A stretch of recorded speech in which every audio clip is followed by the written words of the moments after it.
तू कोण? तुला नक्की काय व्हायला आवडलं असतं? कसं राहायला आवडलं असतं? हा प्रश्न कवितेइतका सोपा नाही.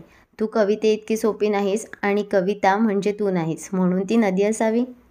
नदी सागरा मिळता पुन्हा येईना बाहेर, अशी शहाण्यांची म्हण, नाही नदीला माहेर.